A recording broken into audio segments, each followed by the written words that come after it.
Alright guys, welcome back to F1 News. Day 1 of practice at Silverstone is over and Lewis Hamilton has had his best practice session of the season so far. P2 and FP2 today. Mercedes say they've made some progress, a small step forward Lewis Hamilton says in what seems to be the most confident W13 they have so far this season, and Mercedes believe this is probably their best chance, at least so far, to challenge Ferrari and the Red Bulls. Very much enjoyed your thoughts in the comment section below. Hit the like button if you enjoy. Subscribe if you're new. As always, I'd greatly appreciate it. Really upset the channel. Thank you so much indeed for doing that. Loads of new subs the last couple of days. Really do appreciate it. Now, first of all, to note here on the Hamilton side, I believe he did also say that, okay, why they're making so much of a big deal about this, because not been on at least the PR perspective the best few days for Formula 1, but yeah, still they've kind of pushed their head the FIA with this whole idea that Hamilton can't have his nose ring in. He said that he would kind of have to come up with some sort of operation, some sort of surgery to get rid of it. Seems like that's what he's done, because it's no longer in his nose, as you guys can see, which is kind of strange. The FIA was being so kind of clamping down on this so heavily. I believe there is an exemption such that drivers can still wear their wedding rings, and if that's the case, then why would it be so dangerous to have it in your nose or wherever else? Like, I mean, yes, Hamilton was kind of joking about, but anyway, that seems to have probably been done and dusted now. And the theories that Hamilton might get barred from racing is that, well, seemingly they've gone out the window, at least for now. Of course, FP1 was a bit of a mess, honestly, today. There were barely any drivers on the track. It ended up being Bottas P1, Hamilton P2. It, eventually, like, a roll back to 2019 or whatever, 2020, and tracks just like this, we're used to having the Mercedes days. We'll see the kind of stuff here in a second, but it was kind of interesting because towards the end, the track started to dry out. It was interesting, really, because softs were great for Hamilton in both Sector 1 and Sector 3, but kind of the middle part of the track was so wet still that after the rain earlier in the day, that the Inters on the whole just about provided a faster lap time, and just about when drivers were starting to get some laps in at the end, Stroll went off into the gravel and chalked off the session. Now this was the top three, Sainz in P3. Interesting actually for Sainz, because he came into this weekend saying that he feels much more confident now in the car, this Ferrari, than he did a few races ago, right? Saying that, okay, in Spain, that's probably where I struggled the most, and now in Silverstone on a relatively similar track, he wants to see kind of where he sits, and he had a great FP1 and also FP2 as well, we'll see here in a second. But Bottas, Hamilton, B1, B2, haven't seen that in quite a while. Good performance from Bottas in the Alfa Romeo in that first practice session, but of course, Max Verstappen didn't even set a time lap. He was P20 technically, even Latifi was P19, so credit where it's due on that one. But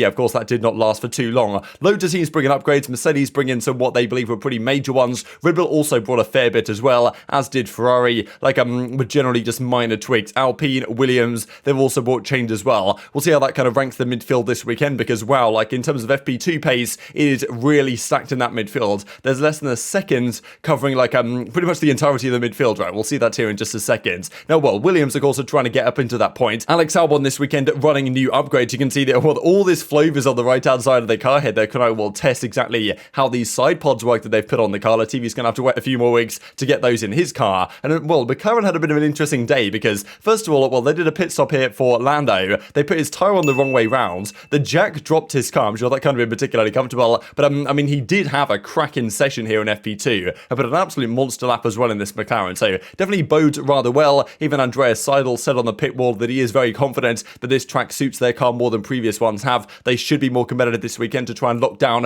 P4 in the constructors and pick up however many points they possibly can, but I mean, we'll see Lando's lap at least at the timing of it here in a second. Now, Mercedes, of course, they brought this kind of new flooring. We can see right here, Lewis kind of went on to clarify that it's pretty much purely aerodynamically. It's not to do with ride or anything like that, so certainly the bouncing was still a problem, but from an aerodynamic perspective in the straights, the car seemed to behave rather well today. Certainly better than it has before, and certainly, like, I saw Karun kind of comparing the Mercedes on board from Hamilton's lap and Verstappen's on board, and it did seem like that Red Bull is still an easier car to handle. Verstappen might not have been pushing so hard as Hamilton was either, because he was certainly wrestling with the car, which has of course been the case with the W13 so far this year. Not an easy beast to get a hang of. With the tyres in the right window and of course the right driver in the car, still a good lap is possible, as we saw in this practice session. Like, it's only practice, right? How much do you want to read into it? And we saw back in Miami that Mercedes looked rather good in practice, but still, I think in terms of long run pace as well, they're more satisfied with where they are now than probably they have been so far this season. Red Bull didn't have the cleanest session either. There was some difficulties with Verstappen. He had some sort of interesting noise on it that he was mentioning on his team radio, that for some reason he was kind of like, when the car was hitting the floor or something, kind of the bouncing, the bottoming out effect, it didn't sound particularly pretty at all. And well, he was having some difficulties as well with the tailwinds, as were a lot of drivers into turn 3. It's not so clean for Verstappen and Red Bull, also not so clean for Ferrari either. Sainz also mentioned the fact that during the high-speed corners in like Stowe and of course Copse, for example, like losing a lot of time due to the bouncing in the high-speed corners. This is what Mercedes experienced as well. And also there were some issues with Charles Leclerc's car. He wasn't quite as quick today as you might have expected him to be. Apparently he had some sort of dashboard issues where he couldn't see his delta to whether he was going quicker than himself or to other cars as well. He wanted to get it fixed. fixed, but Ferrari said, okay, no, let's keep you out to a few more laps in here. And also it was reckoned there was some sort of sensor issues on his car as well. So not the cleanest start to the weekend for, well, pretty much all the teams after the FP1 shenanigans, but also Ferrari. I mean, Charles Leclerc came in saying he wanted a clean weekend. Doesn't seem to have been the case so far. Red Bull as well didn't have the ideal start. So it's rather interesting how, of course, this is all playing out. And we've seen it before where Red Bull have a bad start to the weekend, even though this wasn't particularly bad, and they still turn it around and win, as was the case in Miami. But Russell, of course, was hoping that Mercedes might be on par or like there or thereabouts with Red Bull and the Ferrari this weekend. Hamilton was still, though, complaining about bouncing in the corners. Certainly Cops and Stowe, as I mentioned, like they're not flat out this year as they were in previous years. Like it's actually a proper corner again to some degree, but also like the car does bounce around an awful lot due to, I guess, aerodynamic effect in those corners, which definitely was a case for the Mercedes back in Spain. That's when they made their big upgrade and the car was better, but still it was bouncing around in the high-speed corners as well, which seemingly is still the main issue they have to try and dial out, but possibly setup-related stuff they can tweak over the course of the weekend. Some brief setup issues as well in terms of suspension that seemingly they ended up getting resolved, and even, well, Hamilton said towards the end of the session after putting a pretty good lap in that something on his car fell off right. So this is one of the things with these cars, how low they run to the ground, the possibility of if you go over curves a bit too hard, you are going to knock some stuff off your car. So this was noticed to be eventually a rear brake duct fin that, well, fell off his car. So certainly a possibility that these drivers have to be a little bit careful on the curbs this upcoming weekend. Now, Russell was doing some kind of long run pace action towards the end of the race, and he kind of said, I'm pushing as hard as I can, but not really got all that much grip. But in fairness, on the hard tyres here, Hamilton on the medium, the kind of deficit they had to the Red Bulls and the Ferraris in terms of long run pace. So far this season, it's quali where they've been struggling, but also in terms of long run pace on the Fridays, usually Mercedes have been, 6-7 tenths off the pace. That'd be pretty good for Mercedes, honestly, so far this year. This time around, they were very close in terms of long run pace, even if they're a bit off the boil once again in qualifying, in terms of actual race pace, who knows where Mercedes might be this weekend. They believe they're taking a step up. These were the final standings. Carlos Sainz at 128.9, Hamilton just in the low 129s. Great lap from him, as with Lando Norris. So I got to mention that was a stunning lap from Norris as well. Verstappen P4, Leclerc P5 a little bit back, and then from P6 all the way down to the rest of the field, including Nicholas Latifi.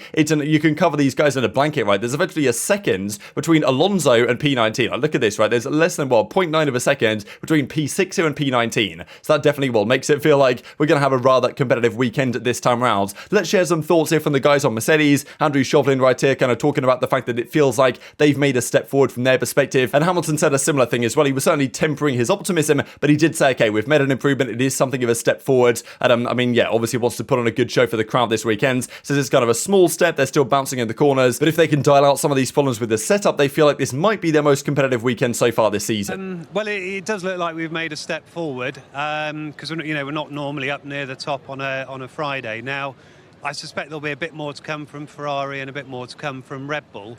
But the long run work was quite encouraging as well. And again, those were overlaying quite nicely. Normally we see the sort of gap half a second, maybe even 7-8 tenths to the faster teams on a long run.